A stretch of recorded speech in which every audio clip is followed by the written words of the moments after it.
अस्सलाम वालेकुम, very good evening to all of you. आप देख रहे हैं पसे पर्दा और मैं हूं नादिया नकी। आलम इस्लाम और पाकिस्तान की पहली खातून वज़ीर आज़म की 14वीं बरसी आज गड़ी खुदा बख्श में मनाई जा रही है। जो मरकज़ी उनकी तकरीब वहाँ पर होती है, उससे आसिफ अली जरदारी साहब और बिलावल भुट्टो जरदारी साहब और पाकिस्तान पीपल्स पार्टी के जो सीनियर रहनुमा हैं उन्होंने भी खिताब किया है। और आप जानते हैं कि पहले ये खबरें आनी थी कि शायद साबिक सदर जरदारी साहब गड़ी खुदा बख्श नासाजियत तबीयत की वजह से ना जाएं, लेकिन फिर इवनिंग में अर्ली इवनिंग में हमें पता चला कि इस्लामाबाद जहां पे वो एक रोज़ा दौरे पर गए थे वहां से वो लाड़काना और उसके बाद वो पिंडाल पहुंच गए।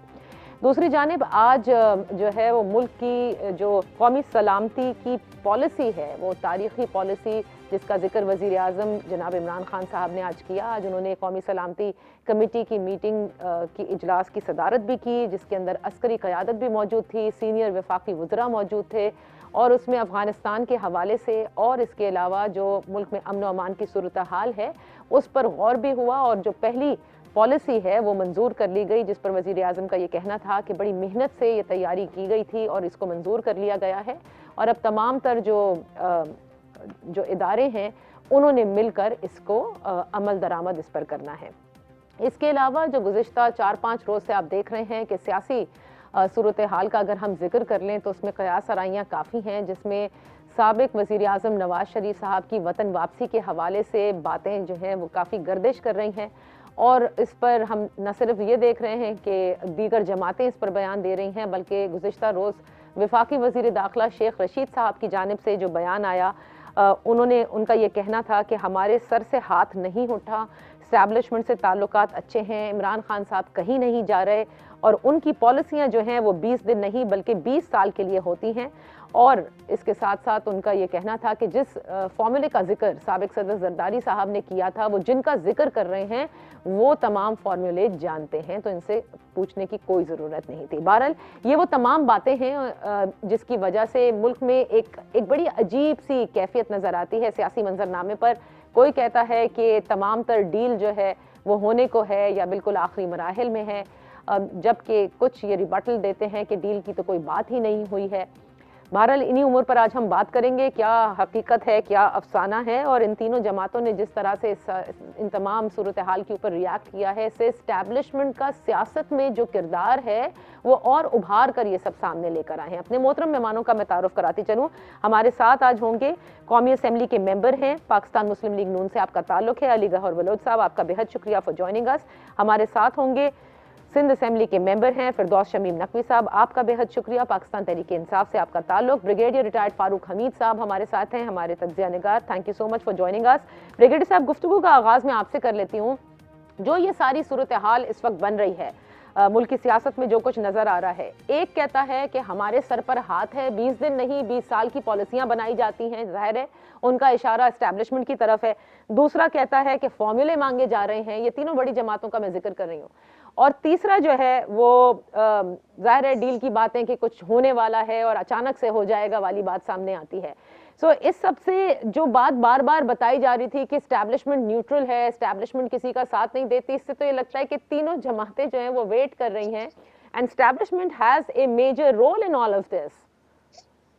बिस्मिल्लाहिर्रहमानिर्रहीम, बहुत शुक्रिया। देखिए, यही तो प्रेडिकमेंट है और एक डिलेमा है हमारी पॉलिटिकल सिस्टम का कि एक तरफ तो वो कहते हैं कि जी इस्टेब्लिशमेंट आपका कोई रोल नहीं है, ये है आप बिहाइंड द सीन रह के ये करते हैं, मैनिपुलेट करते हैं, फलां करते हैं और मुलाकातें करते हैं। लेकिन एक तरफ फिर यहाँ पे हर पॉलिटिकल पार्टी जो है वो जिसको अंग्रेजी में कहते हैं WO वो कर रही है, अपना ल्यूर कर रही है एस्टैब्लिशमेंट को कि वो को बयान दें या वो कोई उनका कोई रोल बने। अभी पिछले एक हफ्ते में पाकिस्तान का लीडिंग न्यूज़पेपर ने 2 मरतबा ये खबर दी है प्रॉपर, और उनके बड़े सीनियर जर्नलिस्ट ने, कि वो कह रहे हैं कि they are quoting the establishment. वो कह रहे हैं, बल्कि हमें फोन भी आए, वर्ड इस्तेमाल हुए टॉप डिफेंस ऑफिशियल, कि वो कह रहे हैं हमने कोई ऐसी डील की बात नहीं है, ये सब क्यास आराइया है, स्पेकुलेशन है, कोई डील नहीं हो रही, कोई नवाज शरीफ साहब वापस नहीं आ रहे, कोई ऐसा फॉर्मूला नहीं बन रहा, कोई इस किस्म के मामला नहीं है।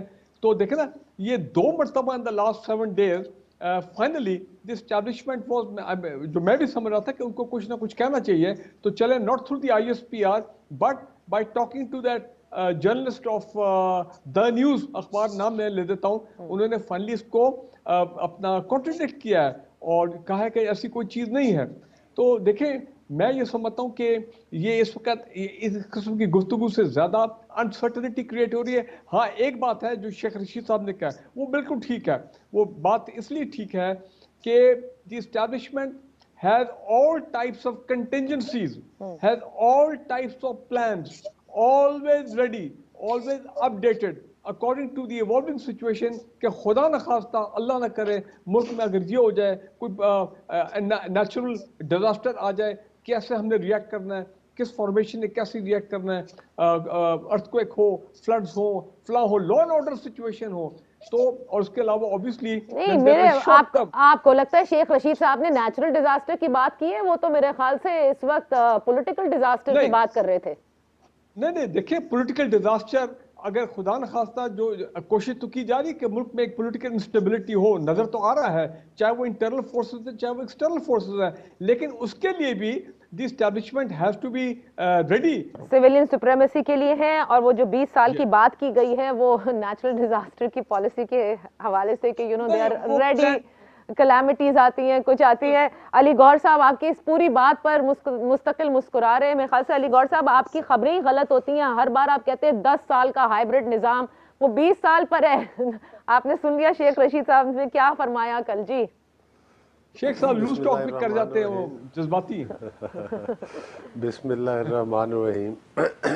वो शेख रशीद साहब के बयान के ऊपर तो मैं यही तबसरा कर सकता हूँ कि दिल के बहलाने को ये ख्याल अच्छा है। अच्छा, बात गुजारी ये है कि इसमें तो कोई शक नहीं है कि जब से एक तो ब्रिगेडियर साहब की मैं एक दो बातों से इत्तेफाक नहीं करता, जितने एतमाद के साथ।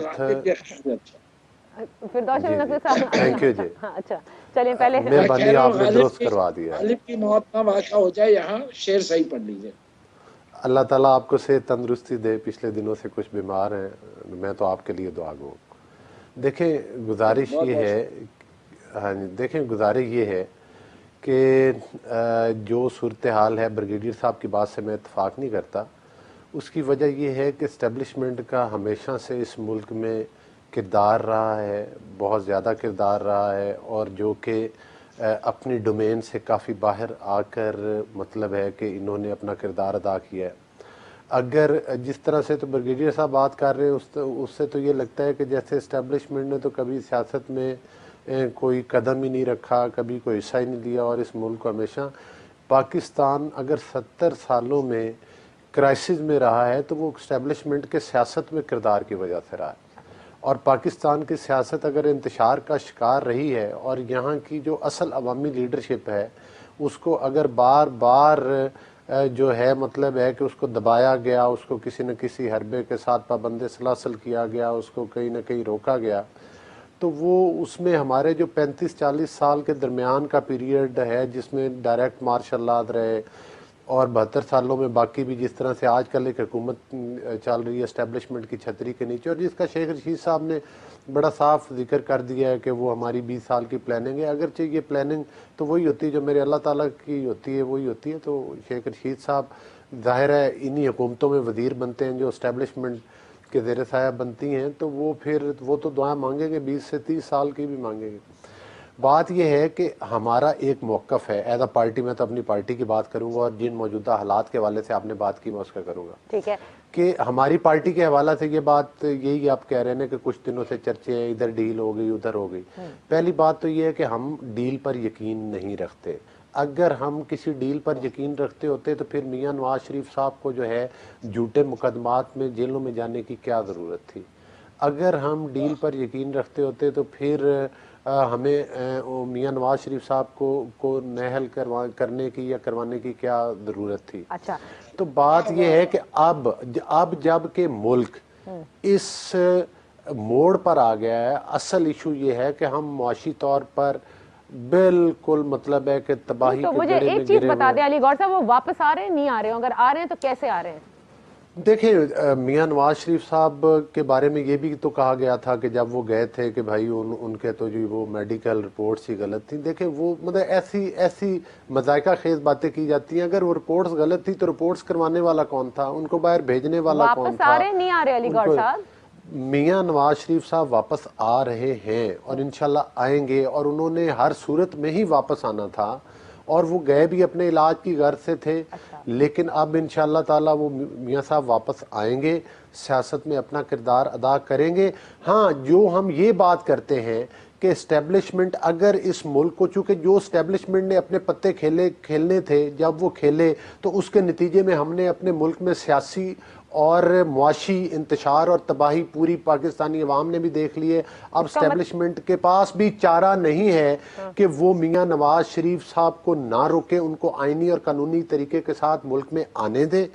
आने के बाद वो ठीक है, अगरचे मुकदमात झूठे हैं, हम फिर भी जिस तरह से कि वो पहले अपनी अहलिया को जिंदगी और मौत की कश्मकश में छोड़कर आए थे, अब फिर वही तारीख दोहराते हुए आएंगे। अलीगढ़ साहब, एस्टैब्लिशमेंट ने रोका तो नहीं था ना नवाज शरीफ साहब को वापस आने के लिए? ना एस्टैब्लिशमेंट ने भेजा था उनको यहाँ से, वो अपने इलाज के खर्च से गए थे, तो वो तो कभी भी आ सकते हैं। इसमें एस्टैब्लिशमेंट का तो कोई अमल दखल है ही नहीं।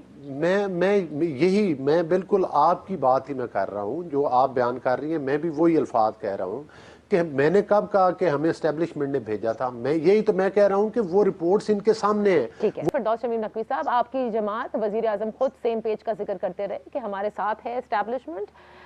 अब जो ये सारी बातें हो रही हैं, इसमें शेख रशीद साहब का ये कहना कि हमारे सर पर हाथ है और 20 साल की पॉलिसियां बनती हैं, 20 दिन की नहीं, तो डू यू नॉट थिंक कि आप लोग सबसे ज्यादा एस्टैब्लिशमेंट को सियासत में ड्रैग करते हैं?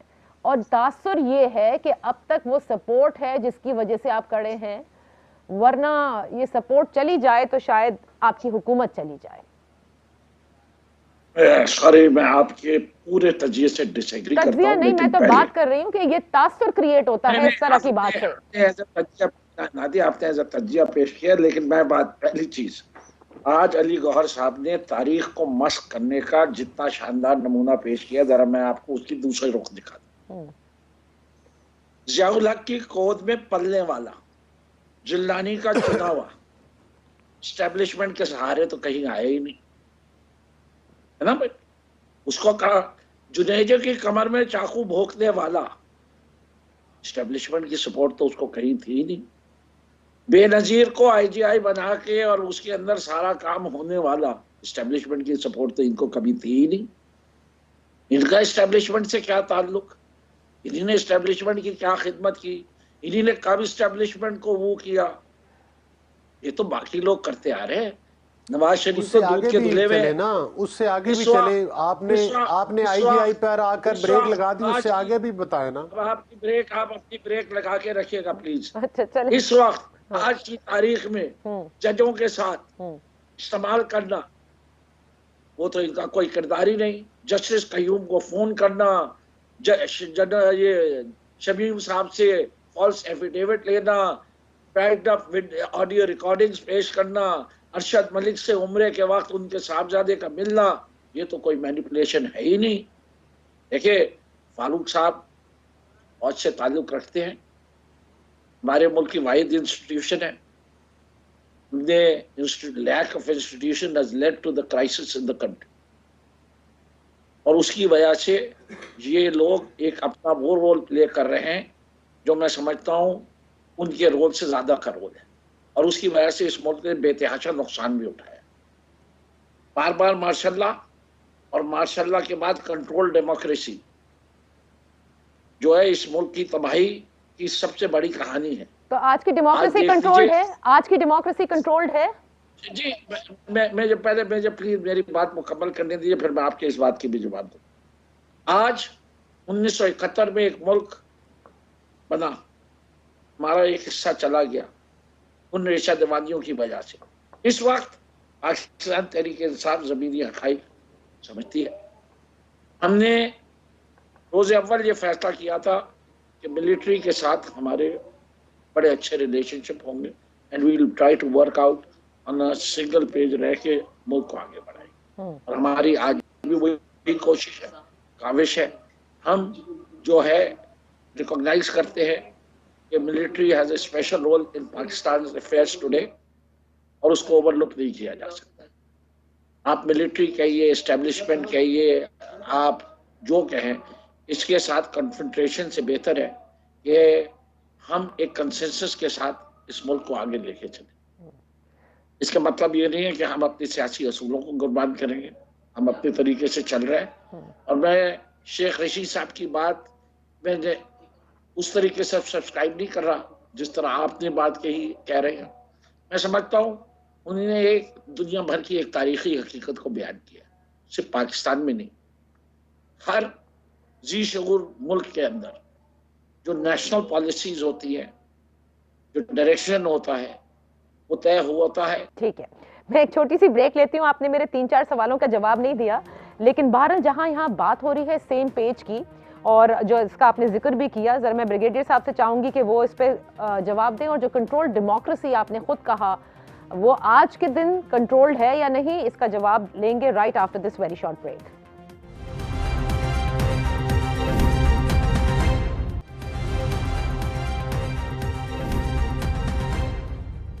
Welcome back. Brigadier retired Farooq Hameed साहब, अली गौहर बलोच साहब और फिरदौस शमीम नकवी साहब हमारे साथ हैं। मैं आपकी तरफ ब्रिगेडियर साहब आती हूँ। आज बिलावल भुट्टो जरदारी साहब ने जब गढ़ी खुदा बख्श में खिताब किया तो उन्होंने भी कहा कि कभी RTS और कभी इसके जरिए अवाम के जो वोट हैं उन पर डाका डाला गया। जाहिर है कि उनका भी जो इशारा है वो एस्टैब्लिशमेंट की तरफ है। इन्होंने सेम पेज की बात की, कंट्रोल डेमोक्रेसी की बात की। Do you fully agree with that or not? क्योंकि सेम पेज जो भी हुकूमत आती है इन पावर, कोई भी हमारे मुल्क में आई हो, चाहे वो PMLN थी, चाहे वो पाकिस्तान पीपल्स पार्टी थी और अब PTI है, सब के सब जो हैं वो कौन सी पॉलिसियां बदलना चाहते हैं? वो कन्फ्रंटेशन कहाँ होती है फिर? इसमें कोई शक नहीं है कि जनरल ज़ियाउल हक के दौर से लेके till the late 90s PMLN Nawaz Sharif साहब वो बिल्कुल दे वर इन लाइन और in harmony with the military establishment. कोई शक वाली बात नहीं, मामला ठीक चल रहे थे। और पीपल्स पार्टी की जब गवर्नमेंट आई तो वहाँ पे जरदारी साहब और वो फैक्टर जो करप्शन, मेगा करप्शन का पाकिस्तान में आया तो हालात ख़राब होने शुरू हो गए। They started going out of control. और लेकिन अनफॉर्चुनेटली नवाज शरीफ साहब को जो लास्ट दौर था उसमें फिर जब ये इस किस्म के मामला हुए, ये डॉन लीक्स हो गया, वहाँ से फिर आप देखें कि एक मिलिट्री के साथ एक कन्फ्रंटेशन और इस किस्म की सूरत हाल पैदा होगी। वो कि ये सही बात है कि नवाज शरीफ साहब ने अपनी कितने 1-1.5 दहाई जो है ज़्यादा उससे उन्होंने फ़ौज के साथ बड़े वो अच्छे तरीके से गुजारा, इसमें कोई शक वाली बात नहीं है।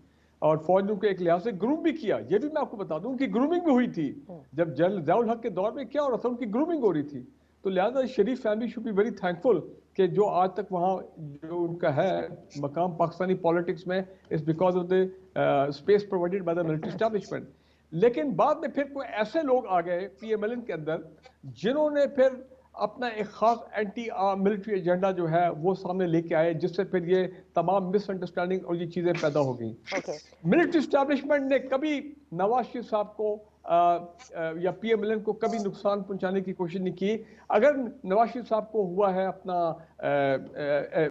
सजा मिली है ताहयात, तो वो सुप्रीम कोर्ट ने दी। अगर उनकी कन्विक्शन हुई तो एहतसाब अदालत ने दी। अच्छा। और बल्कि मिलिट्री एस्टैब्लिशमेंट तो आप देखें मुशर्रफ के दौर में उनको फैसिलिटेट किया गया, वो डील करके प्रॉपर डील करके इन राइटिंग वो जनाब चले गए सौदी अरेबिया 7-8 साल के लिए। तो ब्रिगेडियर साहब एक बहुत ही छोटा सा ज़ेली सवाल है कि क्यों फिर आप लोग जब पार्टिसिपेट करते हैं या आप लोग सिर्फ टेलीविजन पे नहीं ट्विटर पे भी होते हैं, दीगर फोरम्स पे होते हैं, ये तासुर गलत है कि तमाम तज्जिया निगार जिनका ताल्लुक जाहिर है मिलिट्री से रहा है वो सब खान साहब की हुकूमत को सपोर्ट करते हैं और सबसे ज्यादा सपोर्ट करते हैं, and probably that's the reason why the opposition keeps on saying that establishment has been supporting this government.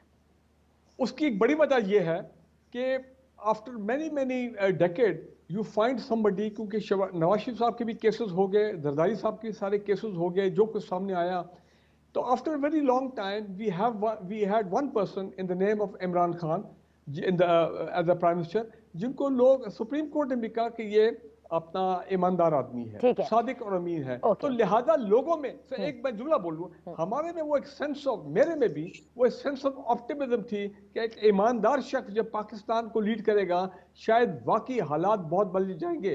But unfortunately हुआ ये है कि इमरान खान साहब भी जो है, जिस तरह कल शेख रशीद ने कहा कि जनाब हम माफिया को शिकस्त देने में नाकाम हो गए, बल्कि उन्होंने ये लफ्ज इस्तेमाल किए कि माफिया ने तो रियासत को अपना स्ट्रेंगुलेट किया हुआ है, जकड़ा हुआ है, यू नो।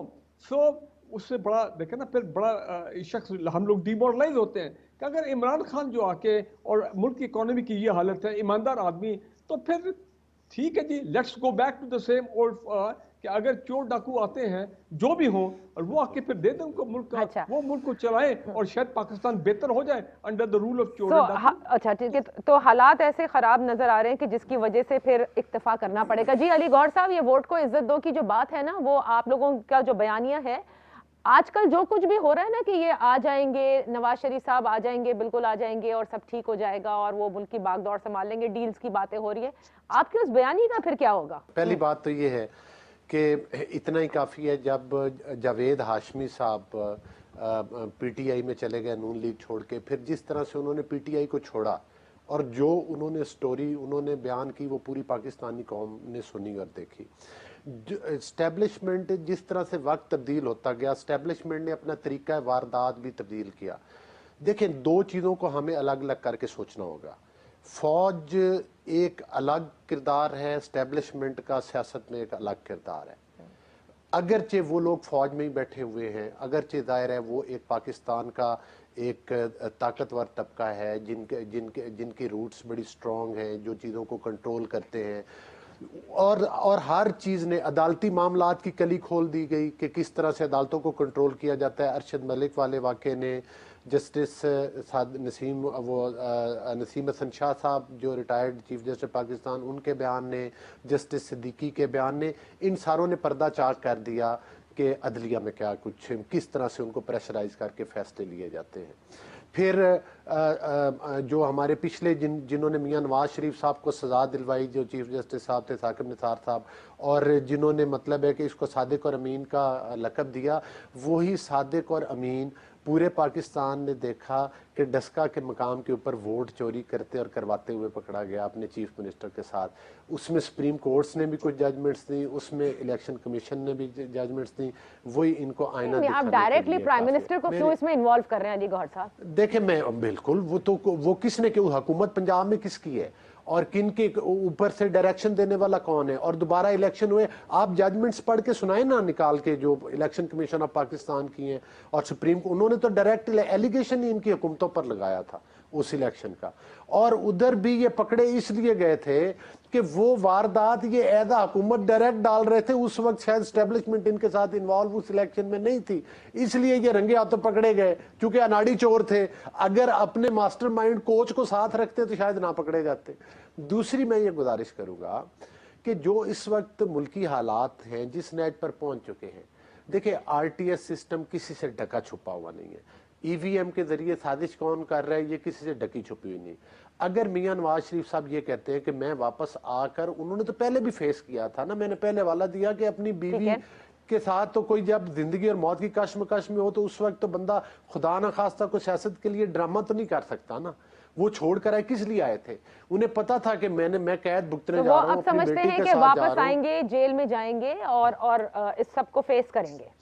बिल्कुल फेस कर, लेकिन एक बात जरूर है, वो पिशावर के इलेक्शन की तरह, मतलब मेरी जाती ये राय है, अगर स्टैब्लिशमेंट इस मुल्क को चलाना चाहती है, इस मुल्क का जब भी बेड़ा गर्क हुआ, एक बात ये कर रहे थे ब्रिगेडियर साहब, मैं उसका जरूर जवाब दूंगा कि इन्होंने कहा कि वही अगर चोरों और डाकुओं को देखें, सबसे ज्यादा करप्शन आपकी स्टैब्लिशमेंट के अंदर है। कोई कैमरा आप तक नहीं पहुंच सकता, कोई अदालत आप तक नहीं पहुंच सकती।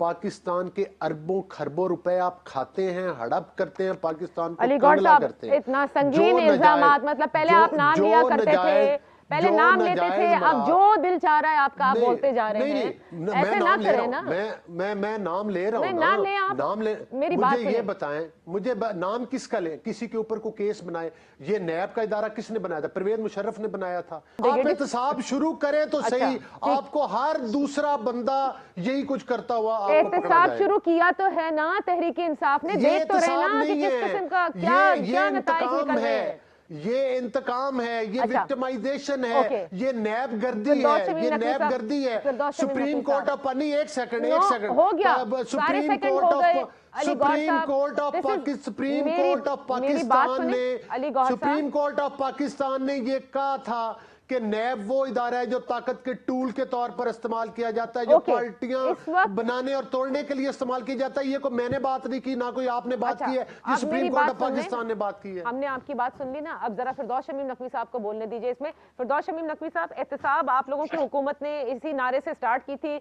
जिसका जिक्र अभी ब्रिगेडी साहब ने भी किया कि वफाकी वजीर दाखिला जिस तरह से कह रहे हैं माफियाज के हवाले से, is showing the failure of your government that nothing could have been done and nothing is being done regarding this corruption.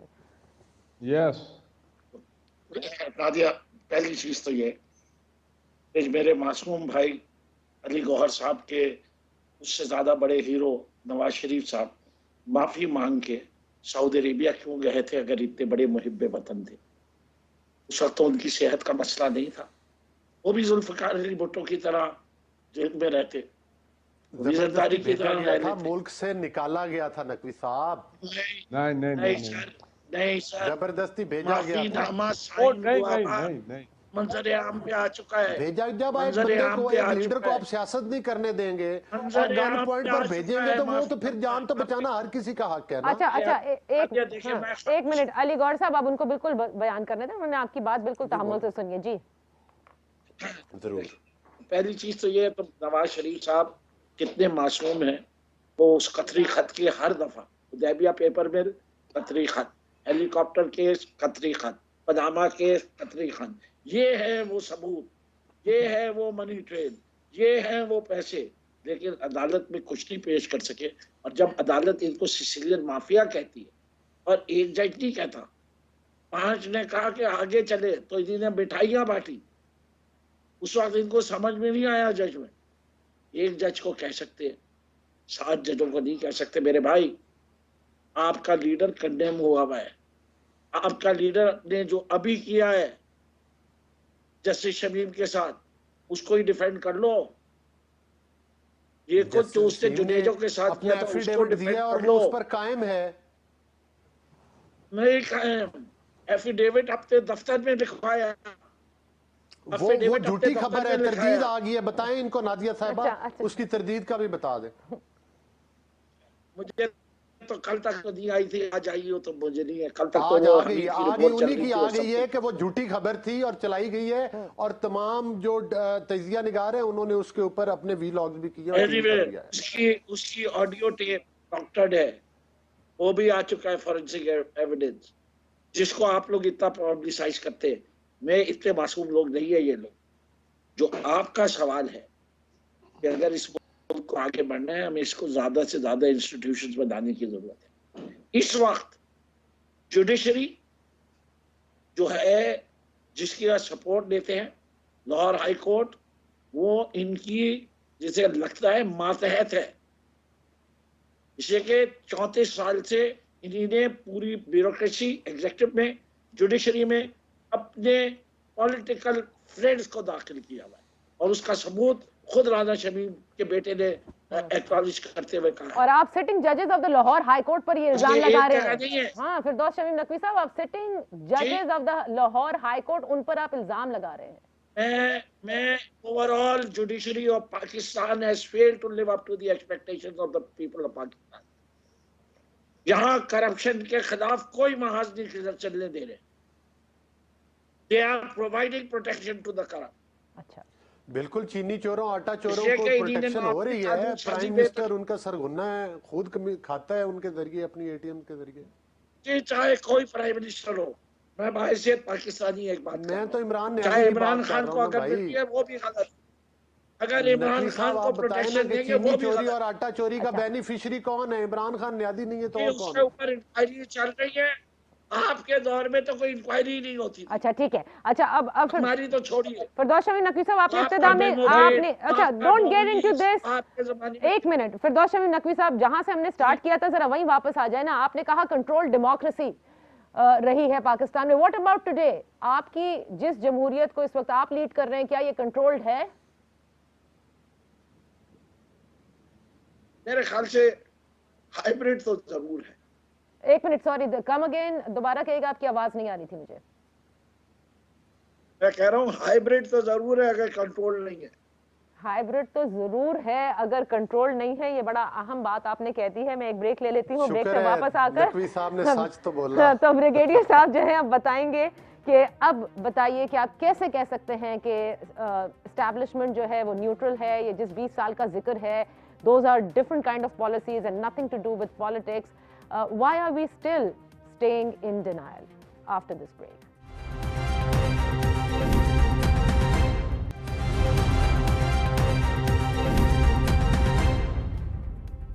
Welcome back. Programme के इस आखिरी हिस्से में ब्रिगेडियर साहब, आपने सुन लिया ब्रेक से पहले फिरदौस शमीम नकवी साहब ने कहा कि कंट्रोल नहीं तो हाइब्रिड जरूर है। देखें जी, चाहे पाकिस्तान में जमहूरियत लूली लंगड़ी हो, कंट्रोल्ड हो, हाइब्रिड हो, एक बात है पक्की कि जमहूरियत तो है और चल रही है, और we are heading toward the 4th general election now. और हाल ही में कैंटोनमेंट बोर्ड इलेक्शन हुए, अब लोकल गवर्नमेंट इलेक्शन हो रहे हैं। पार्लियामेंट में ठीक है, ये अपोजिशन पार्टीज और गवर्नमेंट पार्टीज इनका आपस में वहाँ झगड़ा रहता है, तो वो ठीक है, वहाँ पे हाथापाई भी हुई है, मारकुटाई भी हुई है। हमारे अली गौहर साहब ने भी बहुत कुछ धुएंधार नहीं, लेकिन ये कैसी बात है कि कंट्रोल्ड हो या जैसी भी हो, कंट्रोल तो होनी नहीं चाहिए ना। यहाँ तो अवाम की राय होनी चाहिए ना। अभी फिरदौस साहब ने ये फरमाया था कि पाकिस्तान के जैसे भी हालात हैं, यूनिक किस्म के जो भी आप कहें, इसमें मिलिट्री स्टैब्लिशमेंट का हमेशा एक रोल रहा है, क्योंकि 3 दफा वो भी पावर में थे यहाँ पे, ठीक है, आउट ऑफ दी 74 ईयर। तो जो हमारे इंटरनल सिक्योरिटी, एक्सटर्नल सिक्योरिटी के मामलात हैं, इकोनॉमिक सिक्योरिटी के मामलात हैं, और ये जो खतरात हैं, मैं नहीं देखता हूँ कि जो भी गवर्नमेंट आए, कल को नवाज शरीफ की PMLN की गवर्नमेंट आती है, आई एम श्योर कि मिलिट्री स्टैब्लिशमेंट उनके साथ भी एक पेज पे काम करने को तैयार हुई for the sake of the country.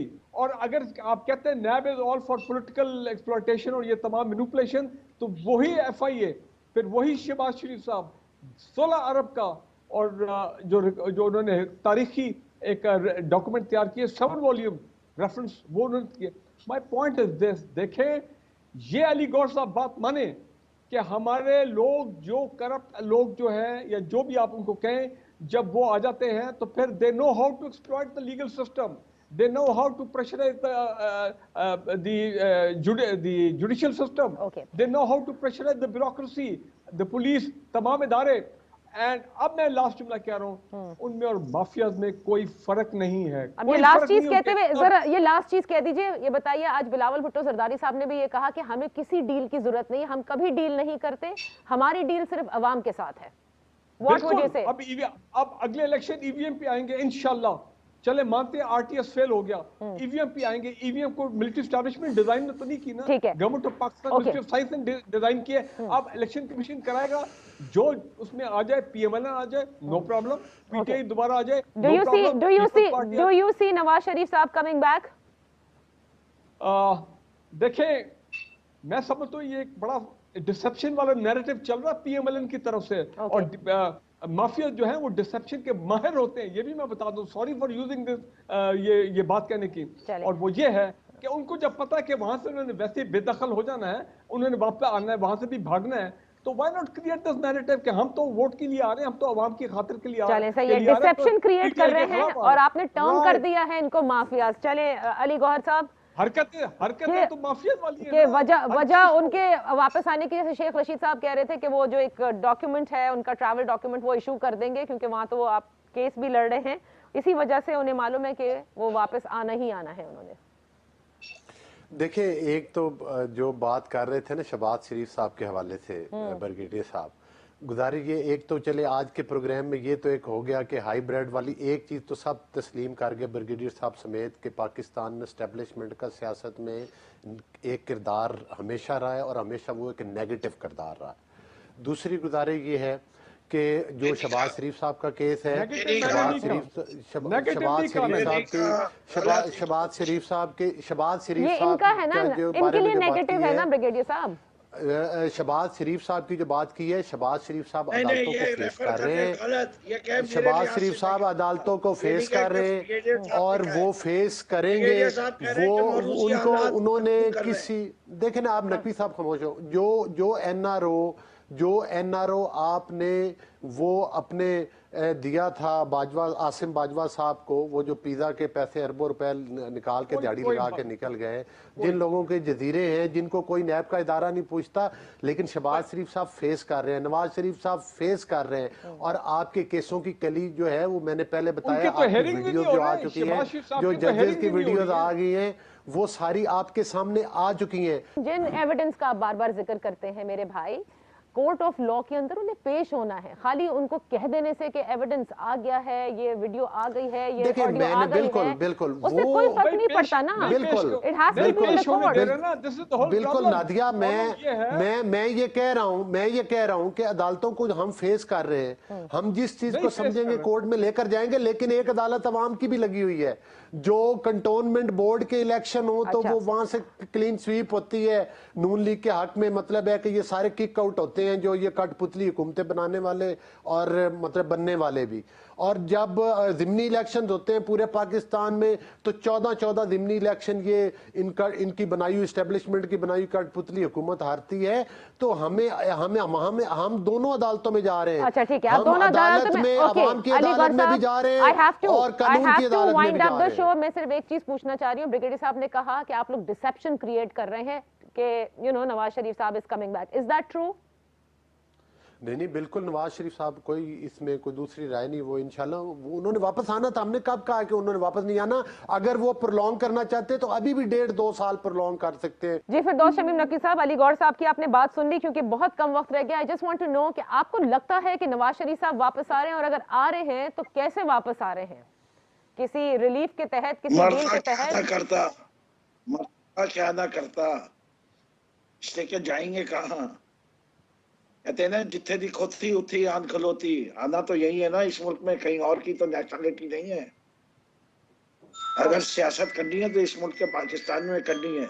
बेहतर है अपनी टांगों पे चल के आए, इसी के बाद में तो इनकी फिर कोई सियासी हैसियत नहीं रहेगी। अगर 4 कंधों पे किसी ने लाया 10 साल बाद या 20 साल बाद, नवाज शरीफ साहब कैसे लंबी जिंदगी दे अल्लाह ने उनको, फिरदौस शमीम नकी वो आके अपनी सजा भुगते। हाँ, अच्छा, अपनी सजा भुगते। लेकिन रहना ये इसी पाकिस्तान के 3 दफा वजीर आजम रह चुके हैं। जब से उनके आने की खबरें ये गर्दिश कर रही हैं, क्या आप समझते हैं कि हुकूमत में किसी किस्म की कोई बौखलाहट है? जिस किस्म के बयान आते हैं कि फिर जेलें खोल दी जानी चाहिए कि अगर सजा याफ्ता को रिलीज किया जा रहा है। मैं आपको एक चीज बताऊं, नादिया, वो तो बुखलाहट तो आपने हर लिस्ट को भी टीवी पे बुलाएंगी, आपको बुखलाहट साफ नजर आ जाएगी। बस आखिरी लेट हिम स्पीक प्लीज। हाँ जी, मेरा जवाब सुन लीजिए। 2 चीजें सियासत में, जिंदगी में हकीकत होती है। जब पैदा होता है इंसान को पता है उसको मरना है, और जब वो हुकूमत में आता है तो उसको पता है एक दिन उसकी हुकूमत जानी है। कोई आदमी, कोई दुनिया की पार्टी, कोई दुनिया का शख्स ये नहीं कह सकता कि मैं अगर आज इख्तिदार में आ गया हूं मैं हमेशा जिंदगी भर इख्तिदार में रहूं। तो हमें किस बात की परेशानी? परफॉर्म करेंगे, वोट लेंगे, नहीं परफॉर्म करेंगे, लोगों का हक है कि हमें निकाल दे। अब तक कोई ऐसा बात। अच्छा, अब तक की परफॉर्मेंस के हवाले से जिस तरह ऑपोजिशन जमातें कह रही हैं कि परफॉर्मेंस नील है, आज बिलावल भुट्टो जरदारी साहब भी कह रहे थे, ये PMLN भी कहती रहती, do you really think that's a cause of concern, या ये सब फच चीजें बता रहे हैं? परफॉर्मेंस अच्छी है, अच्छी है, अब आप तक तमाम तकलीफ में है, लेकिन अभी तक न बिलावल ने न नवाज शरीफ साहब ने ये बता देते कि हम तो ये करते, जो इन्हीं ने किया ये गलत है। इतना बड़ा कर्जे को डील कर लेना जो छोड़ गए, बैलेंस ऑफ पेमेंट्स को डील करे ना। नहीं, हमने तो डिलीवर किया है। हमने ये बात ना कहा, हमने तो डिलीवर किया है। हमने पाकिस्तान की तारीखियां दूर की हैं, हमने पाकिस्तान में महंगाई का चले, हमने डॉलर के रेट के control I have to now wind up the show. I have to now wind up the show. Thank you so much for joining us.